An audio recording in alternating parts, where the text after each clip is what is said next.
What's going on, guys? It's Dubs Yu-Gi-Oh here, and today I wanted to come up with something special. So, for those who haven't been keeping up, YCS Lille, I think is what it is, has been the first big event since 1, the ban list, 2, the drop of Doomsday Dimension, and 3, the intro to Genesis format.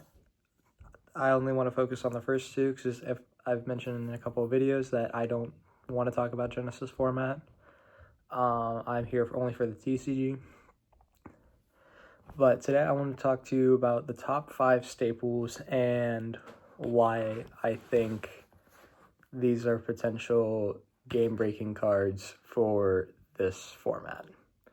Without further ado, let's get on into it. For number 1, I think this has become no surprise. Dominus Impulse. Every deck that can play it has played it, and it's in all the top cuts.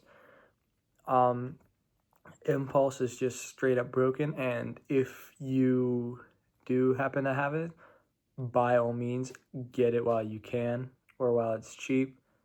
And Impulse has made a big impact. Now, yeah, I think the main deck that won was Odeon, but Odeon, like, Dominus Impulse, like, I don't want to say Odeon will be straight up meta, but now that it's out there and no longer flying under the radar, I do believe that a lot more people are going to be running Impulse, because Impulse does stop the Divine Serpents.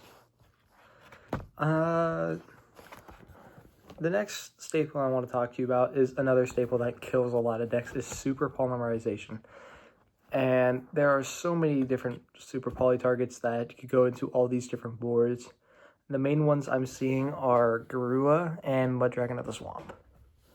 Now, both are crazy fun to play, especially because Garua gets you that extra draw whenever it's sent to the graveyard, so you could just summon Garua and link it off. So Garua is very powerful, not just Garua, but Super Polymerization. And before they skyrocket in price, I'd recommend getting some while you can. And not just Garua, but there's also other targets such as the Starving Venom Fusion Dragon. All it needs is 2 dark monsters, and a lot of decks right now are an abundance of dark monsters. Mitsurugi, Luna Light, Orcust is a rogue deck, but it works. DDD. And there's so many darks that could work. Now, Super Poly isn't just a free body on the field. It's a straight up board breaker for decks like White Forest, who kind of need that edge. And when you can't respond to Super Polymerization, it kind of just shuts them off. And the third staple I want to talk to you guys about is Infinite Impermanence. Now, Imperm has been on and off for a while, and it's definitely starting to reach the end of its lifespan, but Imperm is still one of the best hand traps around, especially since it's straight up negate. And it's like, it negates the activation, I believe, or I believe it negates the effects. Tell me which one it is. I believe it's the effects, actually, but Imperm has still seen so much play in the other rounds and stuff like that. Imperm has, I don't main deck Imperm. That is by far the case, but I might take Imperm out of my side deck just to be ready for all those 1-card combos that kind of take off. And the third staple I want to talk to you about is, I think I mentioned it in the last video, Skullmeister. Skullmeister is crazy. It negates graveyard effects, which is awesome. It stops Fiend Smith. I believe it stops White Forest. I believe it stops a lot of decks that I can't think of off the top of my head. But Skillmeister is straight up broken in this format. And even if it's a brick, you still have a 1700 attack point body that you could just swing into your opponent if you need to. And it's level 4, so it can go really good into rank 4 spams such as Ryzeal and Doom Z. And I straight up believe that Skillmeister might increase in price. Now, not by too much because of Rarity Collection 2. And it's just it's in a very, very good spot at the moment. There's 2 more staples I want to talk to you guys about. And the first one is Droll and Lockbird. Now, Droll has still seen a lot of main deck play, whether to fight the Charmies or straight up kill decks like Lunalight and White Forest and Mitsurugi. And Droll is in a weird spot. I wouldn't say it's in a good enough spot to main deck. I main deck 1, and that's simply for the crossout target. But even then, I might take it out of my main deck because Droll doesn't really kill Yummy, but that's just my personal opinion.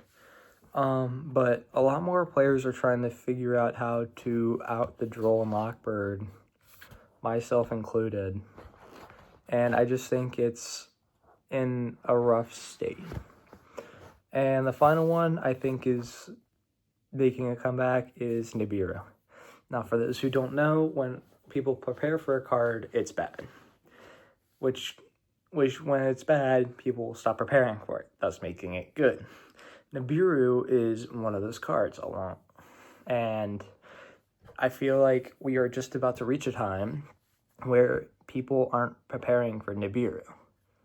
Myself included, I gotta start doing it. But Nibiru is probably a solid contender when it comes to making a top staple. I'm main decking 1 or 2. We'll see how it goes. But Nibiru has been by far under the radar, and I believe it's starting to make a comeback. With that all being said, I know I didn't cover all the obvious ones like Ash Blossom and the Mole Charmies. Those are just a given. The Mole Charmies just infinite draws depending on which one you use and against which deck you're playing. And for Ash Blossom, it's not being played as how it used to. It's usually being played to stop the Charmies, but it still can cause a solid interruption for your opponent. So with that all being said, thank you guys so much for watching, and I hope to see you again next time. Before I go, I just made an Instagram. Please go follow it. Link is in my description. Not in my description, in my bio, along with the link to my Discord. Please join. And I do have an announcement to make, which I will make, I believe, tomorrow. And I cannot wait to see you guys. Peace.